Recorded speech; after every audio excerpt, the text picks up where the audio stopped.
Let's start by thinking about a simple model of how an internet voting system might work. The voter on her home PC visits a website provided by the election officials that lets her view the ballot, mark her choices, and then over the internet submit the ballot.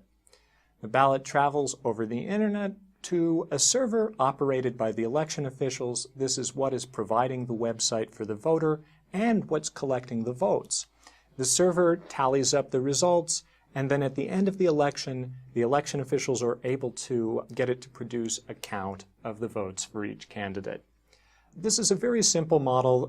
You can imagine more complicated arrangements, but this will be fine for our risk evaluation purposes. Now we can divide the threads here into different components, and for purposes of this lecture we're going to assume that the transport from the client to the server is over a secure encrypted channel.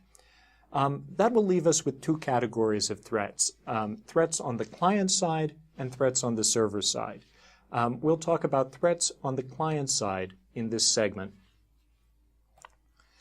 So one threat that can happen on the client side, that is on the voters, to the voter working on her own PC, is the threat of coercion.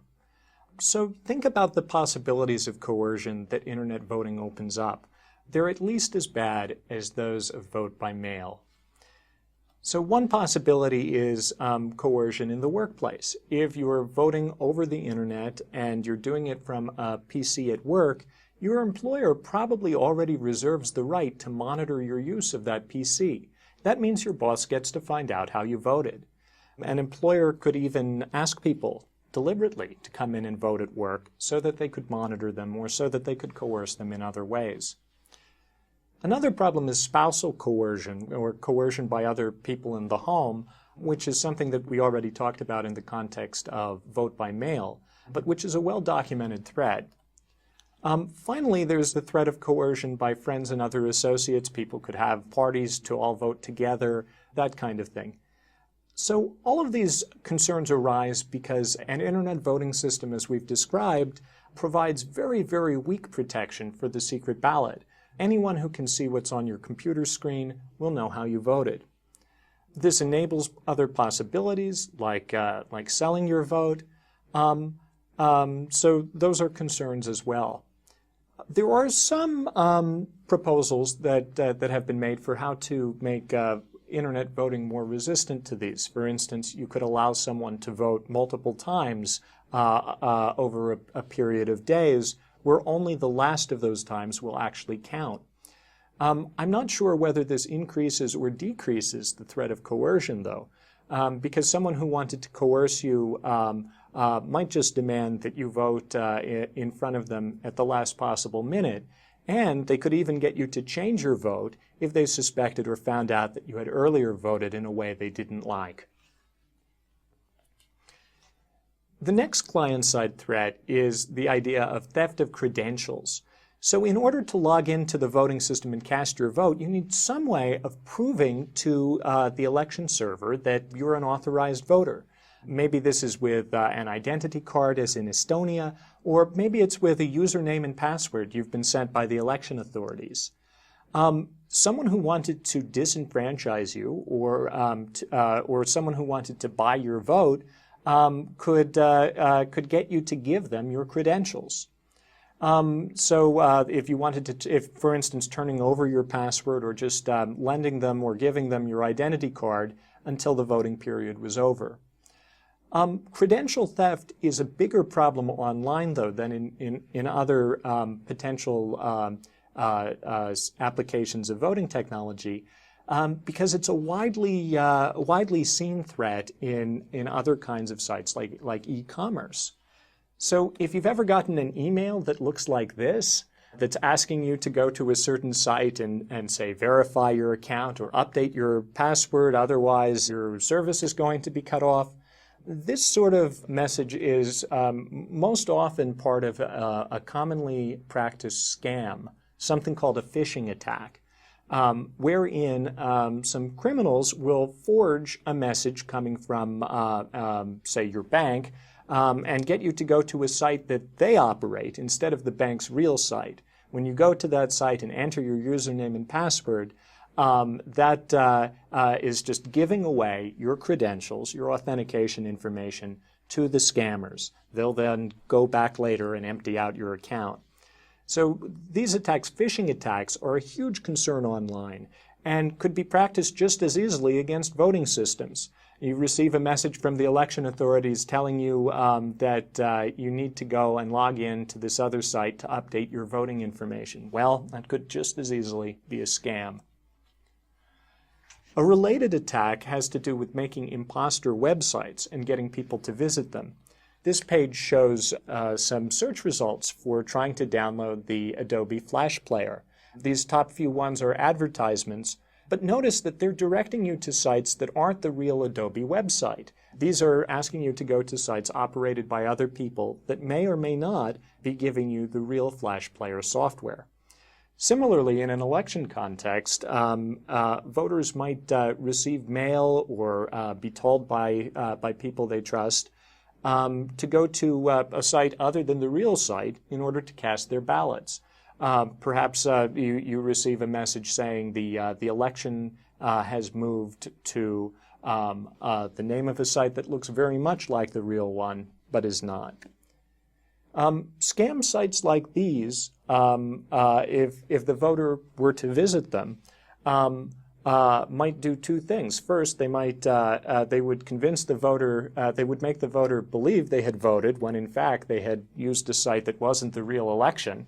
And second, if the voter logged into them with their real credentials, that could give the scammers a way as a phishing attack to go and cast a vote in the voter's stead. Imposter sites like this, where you download a program, are also frequently a way that people's home computers get infected with malware, which is the next kind of threat I want to talk about. Malware is malicious software. It's software that runs on your computer but does something that you didn't intend and wouldn't like, usually some kind of criminal behavior. Frequently encountered kinds of malware do things like spying on you, stealing personal information, or using your computer to attack other people. Malware is a huge concern. In everyday computing, there's an extremely high rate of personal computers infected with different kinds of malware, of which there are tens of thousands of varieties. This is an example, what you see on the screen. It looks like it's a program that is running on your computer that's identified that you're infected with a particular kind of malware. Actually, this particular example is a piece of malware running on your system that's impersonating an anti-malware program. This is a kind of scam. They're going to try to take your money while claiming that your computer is infected with other things. When we think about malware in the context of voting, there are other possibilities for what that malware could do. So I'd like to stop for a second and let you think about what malware running on your computer could do if you were voting in an online election. What could go wrong?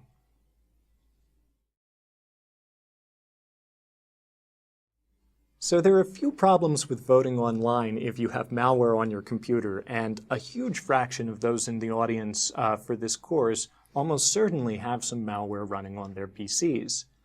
One problem is that if this malware is stealing personal information, some of the information it could steal might be, say, your username and password for logging in and voting.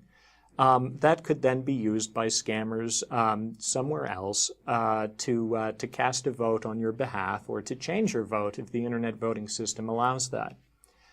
Another threat, though, is that the malware might actually actively change your vote as you're trying to cast it.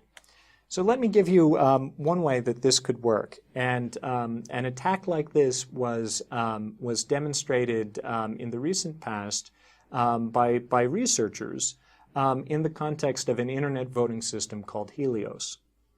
So the way this kind of attack might work is, let's say the voter has malware running on her PC that's been designed to steal votes. She logs into the election website as she normally would, fills out her choices, and hits the cast vote feature to send the vote to the election server. In the background, integrated into the website in a way the user just can't see, in an invisible way, the malware could change that vote on the fly so that it was a vote for another candidate. It could be changed before it even goes out to the server, so whatever encryption or protection they're applying on that link between the two computers would just be bypassed. The election server would see nothing wrong. It would just see a valid vote for the candidate the voter didn't intend to vote for. But let's say that the election server is user-friendly. It sends back a confirmation or a review screen, something like that.